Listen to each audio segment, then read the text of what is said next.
Assalamualaikum warahmatullahi wabarakatuh. Sampurasu.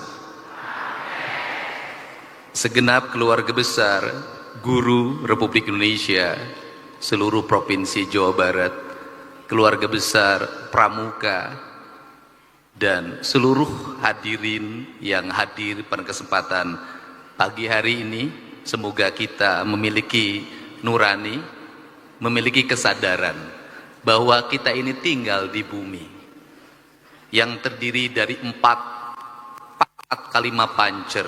Ada tanah, ada air, ada udara, dan ada sinar matahari. Pramuka itu mengajarkan sebuah nilai fundamen. Kalimat yang sangat kuat dalam pikiran saya adalah kalimat cinta alam dan kasih sayang sesama manusia.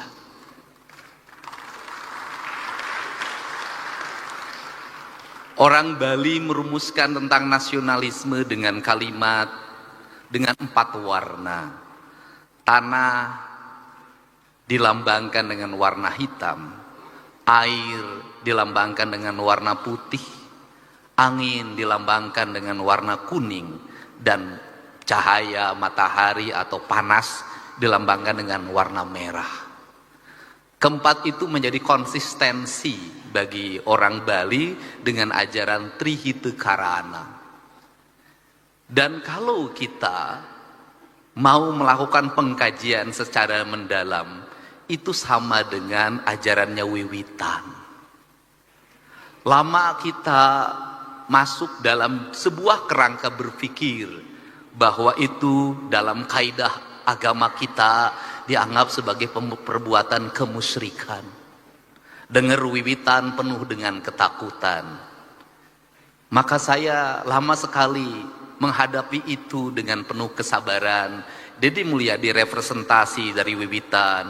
Dede Mulyadi pemimpin yang senantiasa mengembangkan kemusyrikan. Dan saya menerima itu dengan lapang dada. Kenapa? Bagi saya tidak masalah saya disebut musyrik, tidak masalah saya disebut kaum Wiwitan. Yang penting saya bisa menyelamatkan gunung-gunung, yang penting saya bisa menyelamatkan hutan-hutan, dan yang penting saya bisa menyelamatkan lautan. Kenapa? Tanpa gunung, tanpa hutan, dan tanpa lautan, Indonesia tidak akan pernah ada lagi. Saya di sini ada orang yang saya kagumi ketika saya masih kuliah semester 1 dan sempat mengundangnya acara maulid di STH Purnawarman Purwakarta, Kiai Haji Miftah Farid. Saya ucapkan terima kasih. Ada ketua Surya NU Provinsi Jawa Barat, Kiai Haji Abun Bunyamin. Kemudian ada dosen yang kontroversial pada saya jadi bupati, mau nemenin saya, dan saya angkat waktu itu menjadi tim kebangsaan. Profesor, nih ada sekarang jadi pengurus. Pak Samuh, terima kasih. Terima kasih. Dan ada guru saya waktu SMA, guru agama. Saya sempat dilempar pakai batu karena rambut saya gondrong. Itu Pak Anang sekarang jadi ketua Baznas. Tadi suntangan sama saya, jangan, saya bilang guru. Jadi ini orang-orang yang saya kenal. Dan kita tidak akan bisa berkumpul di sini kalau tidak diizinkan oleh jajaran IPDN. Kok gedungnya bagus, suara sound systemnya indah. Tadinya saya mau berpikir bikin gedung baru, nggak jadi, udah aja mending pakai IPDN, nggak usah bangun lagi. Seluruh jajaran pimpinan daerah Kabupaten Sumedang, Pak Bupati, Pak Kajari, Pak Dandim, yang mewakili Kejaksaan Tinggi, Kapolda, dan yang mewakili juga Pangdam 3 Siliwangi. Ini Gus Muafik, ini Kak Kuarnas, ini mitra saya waktu Komisi 4, Kepala Bulog. Dan saya ingat betul kenangan yang ada, saya ada di channel saya, Pak. Bapak ngasih uang pada anak yang jualan yang saya bawa dari Subang, Pak, ke gedung DPR. Saya ingat. Dan yang paling utama ini ada turunan Galuh yang support saya terus-terusan, Kang Dede Yusuf, Macan Effendi. Mudah-mudahan macannya ada lagi, Pak, karena sekarang macan mulai kehilangan hutannya. Semua yang hadir, saya mohon maaf kalau tidak bisa menyebutkan satu persatu Ketua PGRI Jawa Barat. 1 miliarnya nanti kita akan bawa lagi ke Sumatera. Dan kita nggak usah membeli makanan dari sini, nggak usah beli beras dari sini. Kita bawa uang, Pak. Karena yang diperlukan oleh pengungsi hari ini adalah uang. Toko sudah mulai buka, warung sudah mulai buka. Yang tidak punya adalah mereka uang. Kalau mereka makan mie tiap hari terus juga kasihan juga. Nanti kita bawa uang dibagikan agar ekonominya muter. Cara saya menyikapi sesuatu pakai kitab. Kitabnya itu ada dalam pikiran dan perasaan saya. Saya selalu meyakini bahwa bisikan yang terbaik dalam hidup itu adalah bisikan hati yang terjaga dari puasa. Itu prinsip. Saya nangis, Pak. Kenapa saya nangis? Ada hal yang harus dibicarakan oleh kita. Kita tiap hari ngomong tentang Negara Kesatuan Republik Indonesia. Tiap hari, Pak. Negara Kesatuan Republik Indonesia. Negara kesatuan. Negara kesatuan itu negara yang bersatu. Negara yang bersatu itu negara yang tidak terpisah. Dalam kerangka pemahaman Gus Muafik ada 2 hal di situ. Ada Tuhan ketika tunggal, ada Tuhan ketika jamak. Tuhan ketika tunggal disebutnya imanensi, dan Tuhan ketika jamak disebutnya transendensi.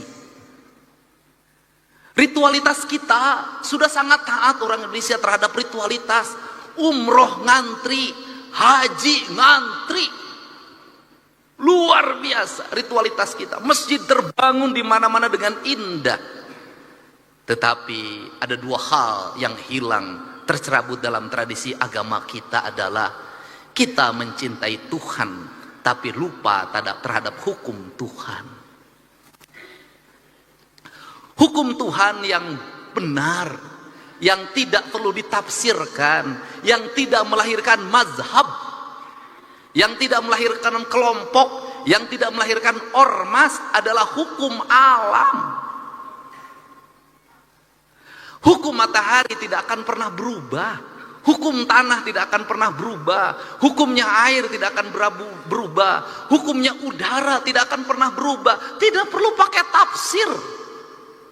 Karena tidak perlu pakai tafsir, dalam pandangan saya, mencintai Allah berarti tunduk dan patuh pada apa yang ditentukan oleh Allah. Ketundukan dan kepatuhan kita pada apa yang ditentukan oleh Allah adalah ketundukan dan kepatuhan kita pada kausalitas, pada sebab akibat, pada hukum alam, hukum yang universal, yang di seluruh negara sama itu hukumnya. Sehingga seorang nasionalis, dia akan menangis ketika hutannya dibabat. Seorang nasionalis, dia akan menangis ketika hulu-hulu sungainya diuruk. Seorang nasionalis, dia akan menangis ketika mata airnya makin mengering. Kalau kita mengaku mencintai NKRI, mengaku menjadi nasionalis, membiarkan hutan dibabat, membiarkan sungai diuruk, membiarkan laut diuruk, dan membiarkan mata air mengering, saya katakan Anda pembohong. Dan Anda tidak mencintai Indonesia. Saya secara pribadi hari ini anak-anak muda, Kak Warnas mulai posting di media sosial, mereka menggugat, Pak. Apa yang mereka gugat? Belanda menjajah Indonesia 350 tahun. Gunung masih utuh, samudra masih terbentang luas, sungai-sungai jernih. Dia meninggalkan perkebunan yang terhampar, bangunan-bangunan yang indah, gedung-gedung yang kokoh, jalan-jalan yang kuat, jembatan kereta api yang kokoh. Indonesia merdeka 80 tahun. Gunung gundul, sungai keruh, hutang menggunung, bangunan-bangunan hampir tidak ada yang berkualitas, jalan-jalan mudah rusak, jembatan mudah roboh. Pertanyaannya adalah, siapa yang penjajah itu? Ini kesadaran, mungkin tidak layak diomongin sama gubernur, tapi saya mewakili hati nurani saya yang selalu ingin saya ungkapkan dimanapun. Kenapa? Ini problem bangsa, Pak. Dan kebiasaan kita ini adalah ketika bencana kita ribut melakukan perbaikan.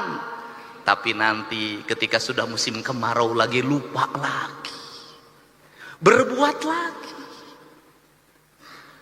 Kenapa saya ngomong begini? Saya punya hitungan ekonomi. Kita dapat dari pembabatan hutan berapa triliun. Kita dapat dari pengambilan pasir berapa, dari pengambilan gunung berapa.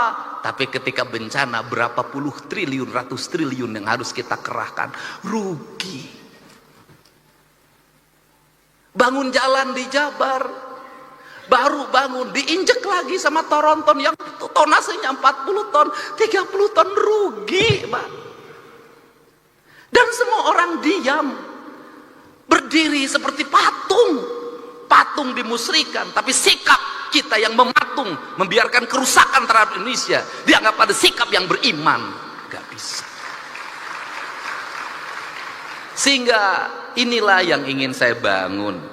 Gerakan pendidikan kita harus menggerakkan anak-anak kita kembali pada titik dasarnya. Dia adalah manusia Indonesia yang mencintai tanahnya. Problem anak-anak kita hari ini apa? Dia tidak mengenal tanahnya. Kenapa tidak mengenal tanah? Sejak lahir kakinya tidak pernah menginjak bumi. Pakai sendal, di sepatu, tidak pernah berlari di pematang sawah, tidak pernah berenang di sungai, tidak pernah dia berlari menuju gunung.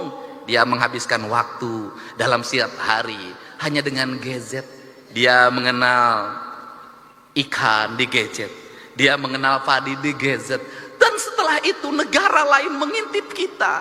Dia kemudian mengunci kita, otak kita, mengunci otak anak-anak kita. Standarnya sebegini, orang Indonesia umurnya segini. Kenapa? Mereka sudah punya rumusan. Kenapa? Bahan baku tempenya dari saya sudah tahu itu kualitasnya. Dagingnya dari saya, semuanya dari saya sudah tahu isinya apa. Kamu umurnya sekian, nanti ada penyakitnya ini, dan ketika penyakitnya ini ahlinya dari saya, alat kesehatannya dari saya, teknologinya dari saya. Kamu akan jadi bangsa dungu selamanya.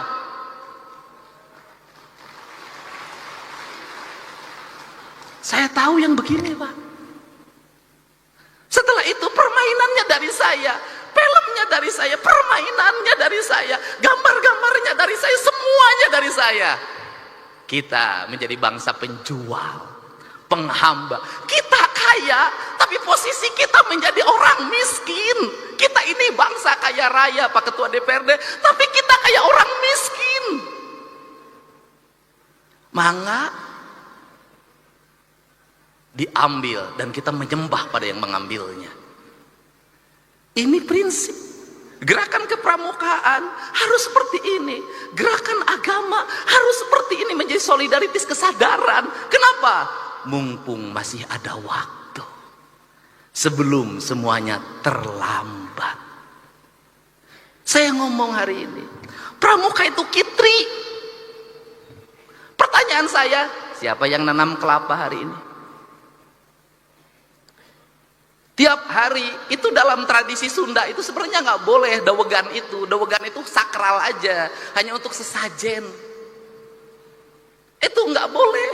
Kenapa? Itu pantangan pamali. Saya tahu kalau yang mudanya diambil terus, yang tuanya tidak akan lahir. Akhirnya kita hari ini harga yang mahal kelapa. Kelapa karena bijinya juga diperlukan untuk industri biskuit di Cina. Barang yang murah kita ini tiap hari ngomong nanam nggak ada.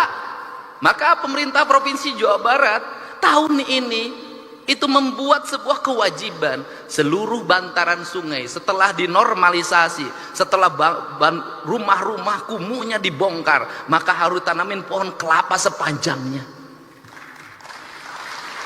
Saya tiap hari nanam pohon kelapa. Kenapa? Ini pohon yang paling kokoh. Kemudian nanti itu apa yang dilahirkan dari pohon kelapa itu minyak. Dulu kita di mana di Jawa Barat penghasil minyak terbaik? Ciamis. Minyak keletik. Saya tahu betul pada saat minyak keletik dikonsumsi oleh kita, dikembangkan pikiran bahwa minyak keletik itu mengandung kadar kolesterol tinggi, berbahaya bagi kesehatan. Terus itu, yang baik itu adalah minyak sawit. Sekarang dibalik lagi, yang terbaik itu adalah minyak kelitik barat. Itu begitu. Kamu ketinggalan. Yang bagus ini. Saya katakan, saya bertemu dengan orang-orang yang pinter. Dia ketawa. Apa itu? Kalian itu menuju ke tempat saya pergi. Kenapa? Kita ngikuti peradabannya orang lain. Orang lain sudah meninggalkan peradaban itu, dia menuju ke peradaban kita. Makanya saya berulang-ulang, kenapa saya mulai dari isu Sunda? Kenapa? Karena orang Jawa Barat itu Sunda, tadi diceritakan pada saat Nabi Muhammad lahir, kita sudah ada Salaka Negara, sudah ada Taruman Negara, sudah ada Galuh. Artinya apa? Pada saat orang lain jahiliyah, kita ini sudah berperadaban. Dari sisi sebagai bangsa, saya sangat bangga sekali pada saat Nabi Muhammad diutus untuk mencerahkan pikirannya orang Jazirah Arab. Orang Sunda sudah punya kerajaan, orang Sunda sudah punya peradaban, orang Sunda sudah punya sistem, dan hidupnya tidak pernah berperang dan berbunuh-bunuhan. Sehingga kujang, jangan salah, kujang bukan alat perang, kujang adalah alat sistem pertanian. Bangsa Sunda tidak pernah berperang. Hidupnya menjunjung tinggi apa? Dedehan, welasan, asihan, nulung kanu butuh, nalang kanu susah, nganter kanu sieun, nyaangan kanu poeken, saudara. Sehingga menjadi bangsa dipensif. Kenapa menjadi bangsa dipensif? Tanahnya sudah subur.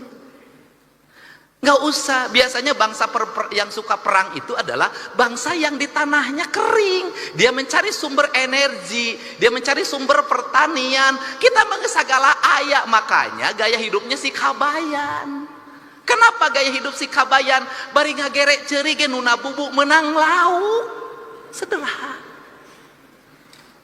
Kenapa jadi begini hari ini? Karena hari ini di Jawa Baratnya sudah ada keragaman orang. Dari Sumatera, dari Kalimantan, dari Jawa Tengah, dari Jawa Timur. Semuanya hidup bersatu di sini.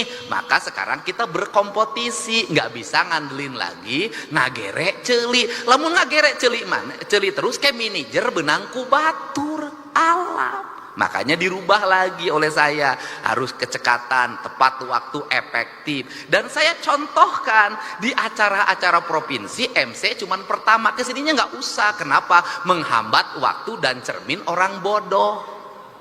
Kenapa cering orman bodoh? Itu jadi gubernur yang nggak ngerti apa-apa. Diukoe dititah, maju ke depan pidato aja disuruh. Yang terhormat Bapak Guru kami persilahkan, manja kudu persilahkan, ambil kesempatan, jangan nunggu dipersilahkan. Nggak boleh lah. Efektif satu hari sekian acara. Kenapa saya ingin mengefektifkan ini? Kenapa? Karena keuangan saya efektifkan, waktu saya efektifkan, kinerja ini saya kasih tahu ke teman-teman DPR. Ini aja yang menarik di Pemda Jabar. Pada saat pegawainya full kerja, kinerjanya lemah.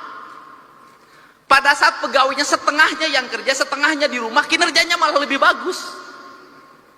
Kenapa itu dilakukan? Duitnya kan kita berkurang 2,458 triliun. Saya harus ngirit listrik, saya harus ngirit air, dan kemudian jalan nggak usah macet kalau pagi-pagi.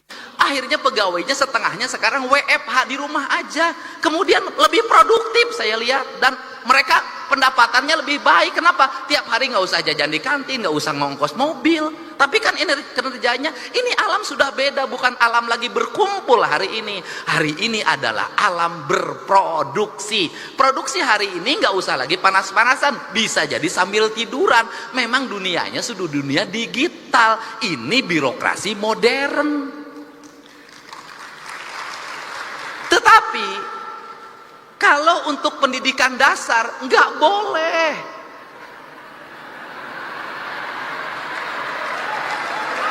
Nggak boleh. Kenapa? Yang dibentuk adalah karakter manusia, bukan mesin. Kalau SPJ bisa dibuat di rumah, klik kirim. Tapi pembentukan karakter nih yang Sukma Ayah harus belajar baca, nggak bisa. Yang diurus adalah hati, bukan mesin. Yang diurus bukan angka-angka, tapi manusia. Jadi saya tidak setuju anak SD menggunakan HP, anak SMP menggunakan HP. Kenapa? Pembentukan karakter dasar. Mereka harus tahu cara minum, mereka tahu cara makan, mereka harus bisa berlari, mereka harus bisa berjalan, mereka harus bisa bernyanyi, mereka harus bisa baca sastra, mereka harus bisa main musik, mereka harus bisa berinteraksi sosial. Kerakyatan yang dipimpin oleh hikmah kebijaksanaan dalam permusyawaratan perwakilan, ya harus manusia. Pada akhirnya yang dunia digital juga ada waktunya bertemu. Kenapa? Karena rindu tak pernah tertahan. Nanti ada kangennya, pegawai-pegawai Pemda kangen berkumpul sebulan sekali bertemu. Kenapa? Karena rindu itu tak bisa hanya dengan video call, tidak hanya dengan chat. Pada akhirnya kita adalah manusia nyata, bukan manusia maya. Nah, kerangka ini harus dibangun. Sehingga apa? Ini tantangan buat MUI. Kalau selama ini selalu dikatakan dosa besar itu berzina, ya, judi, ya. Tapi menurut saya hari ini harus ada yang ditingkatkan. Dosa yang paling besar itu adalah merusak alam. Paling besar. Yang berzina hukumnya dirinya dan istrinya dan keluarganya. Tapi membabat hutan di Ciwidey, membabat hutan di Pangalengan, banjir lumpur, triliunan uang dikeluarkan menormalisasi Citarum, pada akhirnya tidak bermakna karena lumpur gunung masuk Citarum dan meluap. Berapa penderitaan yang dialami oleh banyak orang. Dan sebaik-baiknya manusia adalah yang bermanfaat bagi orang lain, dan seburuk-buruknya manusia adalah yang melakukan kerusakan di muka bumi. Kenapa? Karena kerusakan alam memperpendek umur bumi, bukan hanya umur dirinya, tapi umur bumi, mempercepat proses kiamat. Dan sekarang kiamat mungkin terjadi karena teman saya namanya Ahmad sudah punya cucu. Dia dipanggil kiamat sekarang. Ini para bupati hadir, terima kasih. Ini penting, Pak. Jadi apa concern kita, agama kita hari ini? Saya kemarin ketemu dengan ketua Persis, ketua Muhammadiyah, ketua NU. Saya bilang fikih yang paling kuat hari ini adalah fikih lingkungan. Kenapa? Malu, Pak. Anak-anak muda sekarang tuh tidak seperti kita. Kita masih jaga-jaga kalau ngomong. Anak muda sekarang tuh berani posting, Pak. Dan berani mencaci maki orang tuanya. Dia ngomong begini, kan kita malu kalau digituin. Orang Indonesia ini paling banyak berdoa. Tapi orang Indonesia itu paling banyak bencana. Kan malu digituin, Pak. Orang Indonesia itu paling banyak berdoa, tapi paling banyak orang yang sengsara. Orang Indonesia itu paling banyak berdoa, tapi buang sampahnya di sungai, buang sampahnya di mana saja. Membabat pohon itu bukan hanya 1 meter, tapi ribuan kubik, jutaan kubik, menimbulkan kesengsaraan, dan itu dibiarkan. Padahal tiap hari kita berdoa pada Allah, kita ingin dijauhkan dari bencana. Kita tiap hari berdoa pada Allah ingin dijauhkan dari bencana. Tapi menurut saya doa ini tidak akan bermakna kalau yang menjadi penyebab bencana terus dilakukan tanpa henti. Kita bicara hakikat, tapi syariatnya tetap terjadi kerusakan, tak ada makna. Untuk itu maka saya sampaikan, ini tantangan bagi pramuka. Hari ini Pemda Jawa Barat mulai menanami pohon-pohon enteh-enteh, areal perkebunan enteh yang kosong itu ditanamin oleh anggaran provinsi, orangnya digaji. Kita punya rencana juga dan akan berjalan, dan Januari efektif. Orang yang nanam pohon dan ada sekian, satu orang 2 hektar, itu saya gaji setiap bulannya sampai pohonnya nanti besar. Kenapa? Ini sebuah kepentingan. Ada 2 dimensi yang ingin dilakukan di situ. Yaitu yang pertama adalah dimensi alam yang harus terselamatkan. Yang kedua adalah dimensi sosial ekonomi, di mana rakyat kita butuh uang. Saya jujur, ini ada sayuran tapi tetap saya kritik. Apa yang dikritiknya adalah mohon engkol, wortel, kemudian buncis, yaitu tanaman yang dibawa oleh Belanda. Itu makanannya orang Eropa. Di orang Indonesia nyebutnya sop. Bedanya adalah kalau orang Eropa makan sup itu sebelum makan. Makan sup itu sebelum makan. Kemudian dikasih dagingnya daging yang bermutu. Orang Indonesia itu adalah makan sop keur muludan. Dagingnya make gaji. Terus dalam posisi tidak panas. Dimakannya oleh ajengan oleh kiai setelah ceramah jam 12. Kebayang, Pak? Sop dikasih nasi pakai gaji, tidak panas, dimakan oleh ajengan jam 12 malam. Wajar kalau banyak para penceramah yang tukang ceramah hari ini jantungnya bermasalah. Ini fakta, Pak. Serius saya. Nah, ini tanaman Eropa dibawa. Dan memang ini tanaman itu harus nyari daerah dingin. Jadi kalau ini terus berkembang dan dipacu produksinya, saya katakan nggak usah waktu lama, Pak, gunung di Jawa Barat rontok semuanya. Kenapa? Tanaman ini sekarang sudah naik ke arah Cikurey. Tanaman ini sudah naik ke arah Gunung Wayang, ke arah Gunung Windu. Dan itu saya berkomitmen siang ini mau saya kumpulkan untuk nggak boleh lagi alih fungsikan lagi tanamin kopi, tanamin duren, tanamin kayu-kayuan, tanamin teh. Udah saya biayai oleh provinsi. Kenapa? Kalau provinsi mengeluarkan 1 triliun itu kecil, kalau bencana lebih dari segitu yang harus dikeluarkan. Bapak mau lihat di mana? Mau lihat Lembang. Terakhir saya pesan, Pak, bukan nakut-nakutin, Pak. Karakter Sumatera itu sama dengan karakter Jawa Barat, Pak. Tanahnya sama suburnya, ada harimaunya, cuman bedanya harimaunya di Sumatera ada macannya, di Jawa Barat macannya jadi anggota DPR. Nah, mantan wakil gubernur. Dan saya pendukung beliau ketika menjadi gubernur dulu. Nah, dan saya buktikan di tempat saya menang, Pak. Nah, itu harimau Sumatera sama harimau Jawa di Kalimantan tuh nggak ada harimau.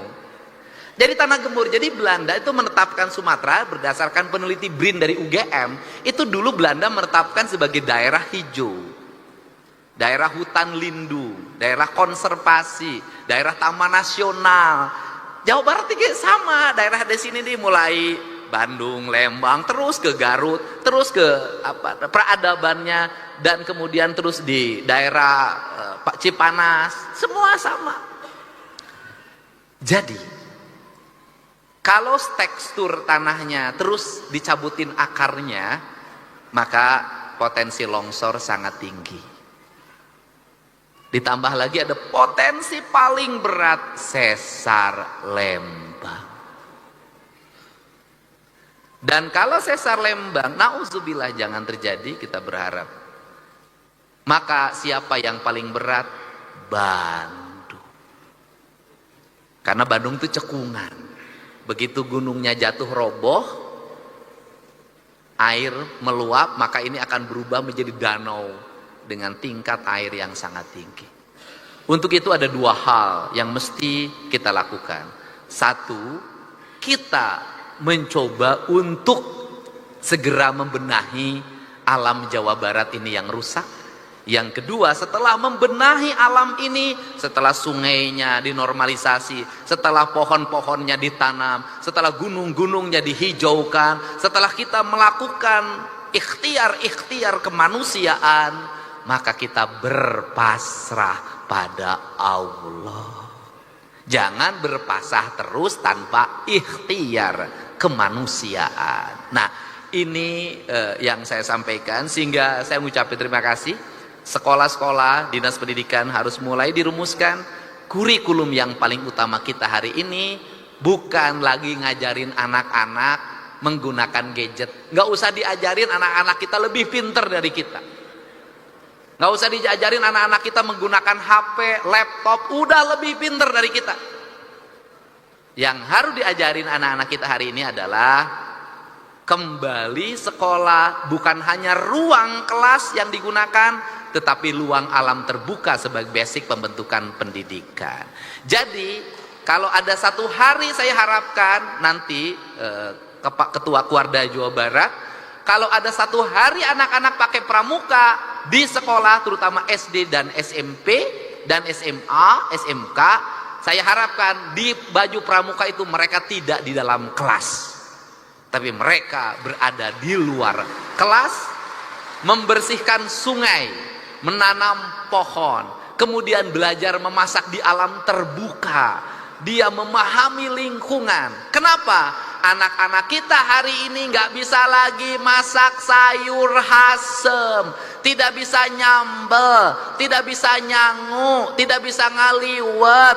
Anak-anak karena tidak bisa fast food, go food.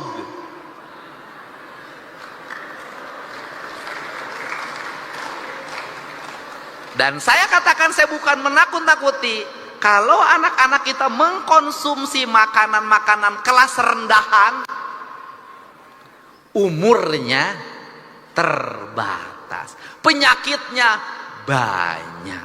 Anak kita nggak lagi pagi-pagi minum teh manis pakai gula aren, nggak ada, langsung kemasan berwarna, kemudian bergula, bersoda, sehingga umur 18 tahun banyak yang gagal ginjal, umur 20 tahun kena diabetes. Orang lain seneng lihat kita, seneng. Kenapa? Generasi muda Indonesia lemah. Kenapa mereka seneng? Kekayaan alamnya melimpah. Dan di negara yang kekayaan alamnya melimpah, negara itu harus hati-hati karena dia bidikan banyak orang. Untuk itu saya ini yang menegaskan kembali lagi, karena pramuka itu ngajarin itu semua. Dan yang berikutnya lagi pesen, kalau perkemahan-perkemahan harus dihidupkan lagi, kerjasama TNI Polri menjadi pembimbingnya. Kenapa? Saya masukin mereka ke barak militer, terbentuk, bisa baris, bisa upacara, bisa jadi paskibra. Si Egi wae nu ngacapruk rada hidang. Ini manfaatin KDD, Kak Herman. Jadi saya ingin nanti yang dikirim ke barak marinir, ke barak TNI AU, ke barak TNI Angkatan Darat, anak-anak sudah berbaju pramuka. Pendidikannya di situ. Ini pembentuk karakter-karakter ini, karena kerjasama kami dengan Polda, dengan Polres, hari ini angka geng motor sudah hampir menurun. Yang terakhir kemarin di Bandung sudah ditangkap. Kita ini waktunya hanya terbatas dengan Pak Kapolda. Pokoknya Pak Dedi, Pak Gubernur, 2 hari pasti kena. Kita terus update, menurun. Dan yang paling jadi ancaman hari ini adalah pelecehan seksual pada anak-anak di bawah umur yang dilakukan oleh bapak tiri yang ibunya pergi ke timur tengah jadi TKI. Ini. Nanti saya sih pengen bikin moratorium sajalah. Tidak boleh seorang ibu meninggalkan anak balita untuk bepergian ke luar negeri. Saya pengen begitu. Dah. Terutama meninggalkan anak perempuan. Udahlah, saya kemarin sudah nangkep lagi di Sukabumi. Terakhir, jadi gubernur konten itu manfaatnya ternyata banyak, Pak. Saya tiap hari tuh bacain TikTok, yang satu masalah pelecehan seksual, langsung telepon Kapolda, cepat ditangkap. Yang ini masalah apa lagi? Pokoknya aya nama kabeh ka Pak Dedi, Tapi bagi mereka yang punya ibu rumahnya robah, anaknya jangan teriak-teriak Pak Dedi, atau yang punya kewajiban pertama adalah anaknya. Pak Dedi, tolong ibu saya rumahnya Pak Dedi gentengnya bocor, kusia atau etama. Masih teu hidung. Pak Dedi, ibu saya sakit, kusia etama. Itu loh. Nah, saya hari ini alhamdulillah ya terupdate, karena sekarang berani speak up. Kemarin kan 6 orang Garut, orang mana-mana, kemudian berjalan kaki sudah 2 hari di Aceh, sudah bisa diantarkan pulang gara-gara Pak Dedi saya di Aceh, Pak Dedi. Saya koordinasi dengan Polresnya, terus bisa. Hari ini lagi 45 orang Jawa Barat, orang Garut, orang Cirebon, orang Purwakarta, orang Subang, ya pokoknya bupatina di area kabeh ya. Kemarin dia di Takengon, di daerah, saya telepon Kapolres Aceh Utara, itu Kang nggak bisa ditembus. Hari ini sudah bisa tembus, mereka sudah ada di Lok Semawe. Hari Kamis mau saya jemput, saya kembalikan ke kampung halamannya. Itu gara-gara gubernur konten. Nanti ada manfaatnya itu. Nah, cuman yang tidak saya layani cuma satu. Pak Dedi tolong kawin saya. Nah, itu saya tidak layani.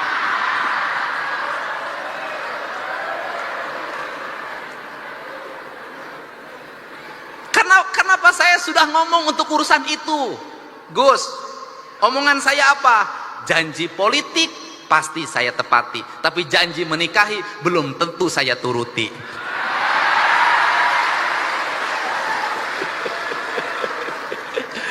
Saya terima kasih ya. Dan ya kita hari ini sudah orang Jawa Barat, saya meyakini kita punya harga dan punya martabat. Kita bisa membantu saudara orang lain yang kesusahan. Nanti suatu saat juga kita ketika kesusahan akan dibantu orang. Jadi itu ciri khas hidup kita. Dan jangan ngomong ngapain juga. Itu ke Sumatera pada di Bandung banjir. Ya. Sumatera ge loba urang Sunda sia teh. Barang amprok, aduh urang Sunda hungkul. Loba di Sumatera Barat aja 60.000. Urang Sunda lain, urang Sumatera Barat tunggul di ditu, sia teh ulah galak, urang dia ge loba di ditu. Loba sia teh. Nah, tetapi kan semuanya selesai. Artinya Bandung solusinya saya udah nemu. 1, gunungnya dihijaukan. Yang kedua, sudahlah daripada capek-capek rumah di bantaran sungai kita relokasi, sudah. Pimpinan DPR saya mohon izin. Daripada terus-terusan tinggal di bantaran sungai ada hampir 1.500 rumah, mau tiap tahun gitu-gituan, udah daripada tiap tahun ngomong hal yang sama, kita pindahin, sudah. Cukup duit kita untuk menyelesaikan mereka, cukup, asal kita mau efisien, sudah selesai. Saya pilihnya begitu. Tiap hari saya paling lucu itu di Dayakolot. Yang paling utama Dayakolot itu bertentangan dengan keadaan. Ai dayeuh teh pan kota, ai kolot teh orang tua, ayeuna geus nu batur kabeh. Itu orang kebanjiran, tendanya di atas bendungan. Cek aing teh lieur yeuh. Ini air di atasnya ka Dede. Di atasnya di situ bikin tenda eueuh deui tempat cenapa? Ai sia lamun aya caing keker hees kumaha? Aduh. Dan doakanlah saya tetap jadi gubernur yang duda lah, udah. Kenapa? Saya naik pesawat, saya lihat Bupati Cianjur mukanya pucat. Karena pesawat Susi Air itu turun pertama di Langsa. Itu bandaranya itu asalnya ketutup sama pohon, ditebangin dulu. Saya lihat Bupati Purwakarta pucat, Wali Kota Depok pucat. Kang Dedi kenapa? Mukanya senyum terus. Siapa boga pamajikan aya nu dipika berat, aing mah henteu tenang weh.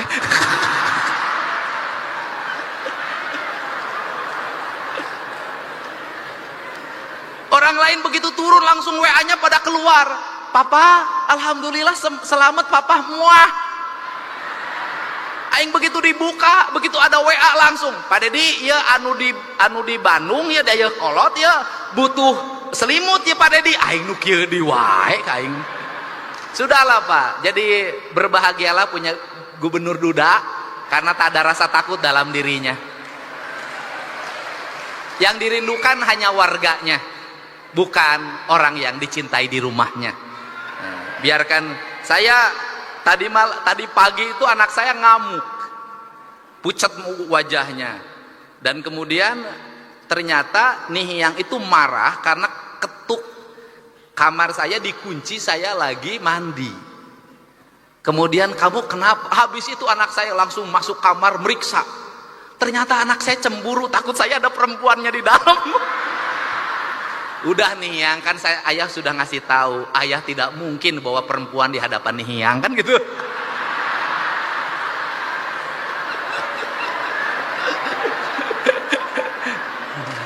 Kalaupun ada pasti ayah sembunyikan, ayah tidak mau melukai hati Nihiang gitu. Ya, orang lain berpikir ngemadu, saya satu pun belum pernah bertemu. Alhamdulillah ya. Terima kasih ya, mudah-mudahan sehat. Terima kasih pada Baznas, bukan pada Baznas sebenarnya. Kalau Baznas mah nampung doang. Terima kasih pada ASN Jawa Barat yang membayar zakat lewat Baznas. Sumbangannya bukan dari Baznas, sumbangannya dari wajib zakat Jawa Barat. Baznas mah nganterkeun hungkul, betul nggak? Jangan dibilang ini sumbangan Baznas lain, tinu boga zakat, gitu ya. Saya ucapkan terima kasih. Hari ini dapat 1 miliar dari PGRI, terima kasih. Nanti kita sampaikan langsung pada yang berhak. Mudah-mudahan badai pasti berlalu.